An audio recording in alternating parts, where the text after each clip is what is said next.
For Wheeling University Athletics, I'm Zach Ziegler. It's time for the first edition of the Cory Kephart Show here in 2023-2024. Currently joined by Wheeling University head swimming coach Cory Kephart. And Cory, both your teams are off to a really hot start this year. The girls 6-1, the guys 5-2. Talk about this early portion of the season and what's made you guys so successful. Well, we wanted to get some more meets on the schedule early.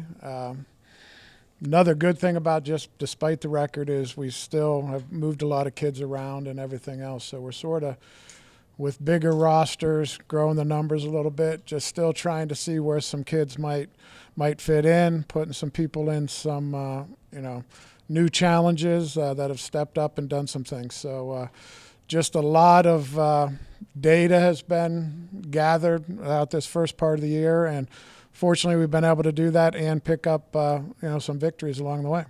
And through these first couple meets, we're seeing a lot of your swimmers swimming in their non-primary events and having success. What does that do for you, seeing that they're able to succeed in those events that they don't normally swim in? Well, I think that just goes back to what I just said, is that you need to be flexible. Sometimes different meets will call for some different people to do some different things, and it's great as a coach to put some people into something new and see them rise up to the challenge and give you the effort that you're looking for. So we want to be a well-balanced team. We don't want to, you can't win at the college level with one or two swimmers. You need a good, solid, top-to-bottom type roster, and that's just sort of what we're trying to build here. And on the men's side, the guy who's really emerged, Quentin Tayali, especially in those short-distance events. He has a bunch of wins under his belt. Talk about his start to the season and kind of what's made him tick. Well, it's been a long road here. Last year he never got eligible. Had some problems this summer with some housing. He got in a good position for the summer. I think kept in shape real well. He's got his academics in line. And just really, he's always had that talent. It's just a matter of getting out there and, given the opportunity to do it. So he's been moved around a lot. Definitely, 400 IM event, which we sort of made a deal that would be his only time doing that event, which I'll live up to that for a few months or so maybe, but he might see that event again. But this week he'll be relied on to on Saturday to do some different things outside the sprint events also. So just coming in, having a team to swim with, having a roster of 8 or 9 guys where we don't have to scrape and not enter people in a lot of events. He's really provided some depth with us, with our other people. Drew Santos, a grad assistant, gives us that. Alex Faribi, a transfer, some other ones. And, the freshmen and the other returners have all been very flexible in what they're doing and buying into, putting a team in the pool there instead of having to rely on 1 or 2 individuals. And on the women's side, you guys have bigger numbers than you did last year, and you're still having success in the pool with girls like Jade Miller, Grace Morley all stepping in. Talk about the women's side and how they've been able to kind of bond and come together the way they have. Yeah, we only really lost one person from last year, Meredith Mandel, in the fly events. But she also helped a lot greatly in the breaststroke. So we're a little thin at breaststroke right now, but we've been able to move some people around. Just a small freshman class that came in, but they filled in nicely for us. And even if they're not showing up on the score sheet, they're coming in, they're working hard, they're buying into what we're trying to build here, and have been great additions thus far. Grace Morley, as an international, definitely stepped in, and 2 West Virginia girls in Chelsea and Elena. Unfortunately, Elena's not eligible right now with a problem with her high school, but they've come in, they've worked hard, and they've really brought some good things to that core group that we already have here. Currently joined by Wheeling University swimming coach Cory Kephart. And Cory, you're going in another big MEC weekend this week. You saw West Virginia Wesleyan and Frostburg State earlier. Talk about this week. You're going to see Notre Dame College and Davis and Elkins. Talk about the matchup and kind of what you're seeing.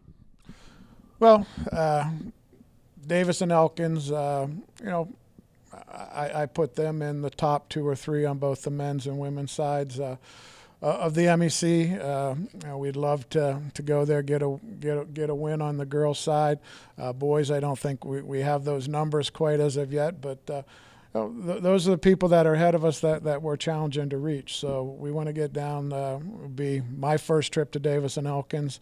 I don't even know if the team's been there recently in the last couple years. So I want to go down there and get up and race. We're doing an interesting meet lineup where we're only going to do one relay, so we're going to rely a lot more on individual swims. So just want to get down there and show them that our performances last year and what we've done this far is not a fluke, and we're going to go down there and race them hard. That's what I expect from my kids all the time, is just get up and race. It's you and the person next to you.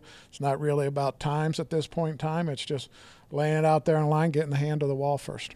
And as you guys are preparing for this big midseason meet next week at Malone, how do you get preparation for that event? It's going to be a 3-day event. How do you prepare for that and get ready for that? Well, swimming is sort of that's the way the NCAA has went since I started back in the 90s. There really wasn't this mid-season type of a meet, but now with a longer season from September through February, it's always nice to get some fast swimming in the middle there, especially before the winter break. We are adding, our winter training trip, hopefully, that will prepare us more for February. So November is really, it's not a do or die thing. It'll be very good to see how some people react to some different things.